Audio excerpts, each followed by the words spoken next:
qurilish sohasida davlat nazorati kuchaytirildi. Vazirlar Mahkamasining 2025-yil 22-oktyabrdagi 666-son qaroriga muvofiq 2026-yil 24-yanvardan boshlab qurilish ishlarini amalga oshirish uchun rasmiylashtirilgan ruxsatnoma 24 oy muddatga beriladi. Agar ushbu muddat ichida ruxsatnoma asosida qurilish-montaj ishlari boshlanmagan bo'lsa, ruxsatnoma o'z kuchini yo'qotgan hisoblanadi. Buyurtmachiga yangi ruxsatnoma olish zarurati yuzaga kelgan taqdirda u ruxsatnomani bergan organga mazkur reglamentda belgilangan tartibda takroriy ariza bilan murojaat qilishi mumkin bo'ladi.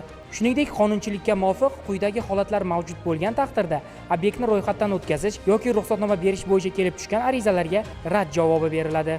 Jumladan, tasdiqlangan loyiha hujjatlari hamda loyiha hujjatlari kelishilganligi to'g'risidagi kengash xulosasi mavjud bo'lmagan taqdirda, ekspert tashkilotining ijobiy xulosasida qurilish-montaj ishlari qiymati ko'rsatilmagan yoki umuman ijobiy ekspertiza xulosasi mavjud bo'lmaganda, obyekt shaffof qurilish milliy axborot tizimiga kiritilmagan hollarda, obyektda qurilish boshlash uchun tegishli ruxsatnoma olmasdan qurilish-montaj ishlari boshlangan bo'lsa, ijobiy ekspertiza xulosasi berilgan loyiha hujjatlarini ijroga qabul qilish yuzasidan buyurtmachining tasdiqlangan buyrug'i mavjud bo'lmagan hollarda, pudrat yoki loyiha qidiruv tashkilotlari tegishli elektron reytingda yetarli toifaga ega bo'lmagan taqdirda, davlat ehtiyojlari uchun yer uchastkalari kompensatsiya evaziga olib qo'yilishi munosabati bilan jismoniy va yuridik shaxslarga yetkazilgan zararlarni qoplash ishlari to'liq yakunlanmagan yoxud qurilish yer uchastkalari va binolarni demontaj qilish, buzdirish masalalari bo'yicha sudlarda nizolar mavjud bo'lgan taqdirda.